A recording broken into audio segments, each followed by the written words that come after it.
Thank you for joining us today. If you're watching this, you might be participating in the Adult Craft, the Recipe Cards Exchange, or maybe you just want to learn how to make a really tasty apple cranberry chutney. Either way, you're going to enjoy this recipe. This recipe originally comes from Spice Island, and it takes about 1 hour to do, so let's get started. Okay, so before we begin recording how to make our delicious apple chutney, you're going to want to have on hand 12 ounces of fresh or frozen cranberries, 2 apples that will be chopped and cored, sugar, chopped onion, golden raisins, ginger. Fresh ginger is better, but I like to use this ginger paste. It's very tasty.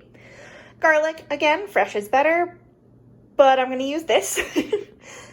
Cloves, allspice, sea salt, or regular salt, whatever salt you have on hand. Cinnamon, dark corn syrup,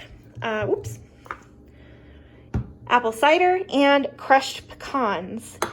And with that in mind, and you're going to want to also have on water, but with that in mind, let's get started. Okay, so to begin, you're going to put the following in a pan. All of your cranberries, all of your apple, your sugar. That sugar should measure out to 1.5 cups. Next, you're going to put in 2/3 of a chopped onion. I actually have a little bit less than that because I live with people that aren't a fan of onions, but generally that's what the recipe calls for. 2/3 of a cup of golden raisins. You will want 2 teaspoons of ginger. You will want 1 teaspoon of garlic. Boop. Or more if you like your stuff extra garlicky. There we go. I'm actually going to add just a dash more. A teaspoon of salt. 3/4 of a teaspoon, of allspice.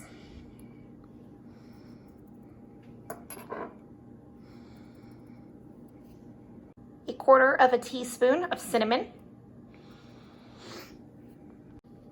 Now this next part is a little tricky for me because I don't own a 1/8 teaspoon, but you need 1/8 of a teaspoon of ground cloves. So all I'm going to do is take my teaspoon, my 1/4 teaspoon measure here, and just kind of fill it up halfway and eyeball it. Okay, so then 1/8 of a teaspoon of allspice. The next thing you're going to do is bring this to a boil over medium-high heat. Okay, pop that onto 4. And I'm going to give this a good mix with my spoon, and I will show you when it's boiling what you're kind of wanting to look for. All right, we got that nice bubble going. We have that boiling, so we want to turn our heat down to low, so we're going to reduce that. Once we have lowered the heat, I have mine on a 2.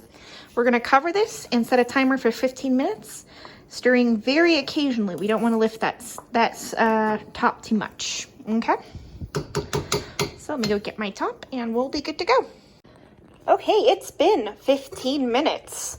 We have this beautiful bubbling concoction, and now it's time to add our remaining ingredients. We're going to add 2/3 of a cup of that dark brown corn syrup.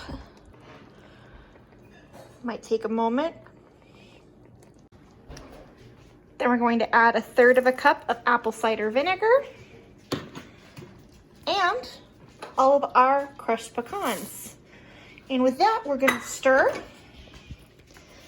Get that nice and thick and well mixed. There we go.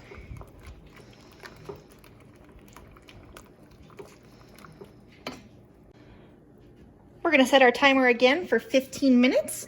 We're going to cook this uncovered for 15 minutes, stirring occasionally, just making sure it's nice and well mixed. All right.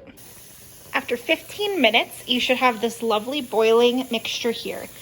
Make sure you've been stirring it, and you'll see a lot of it has reduced down, so it's that nice mix of chunky and juicy that you like with a good chutney.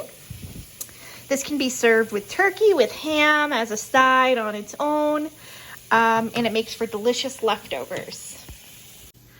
Thank you again for joining us today. We hope you had fun learning how to make the cranberry apple chutney from Spice Island. If you haven't had a chance to pick up your recipe card exchange, go ahead and follow the links below to check those out. And if you want to get a hard copy of the recipe, the link is also below down there as well. Thank you and have a happy holiday.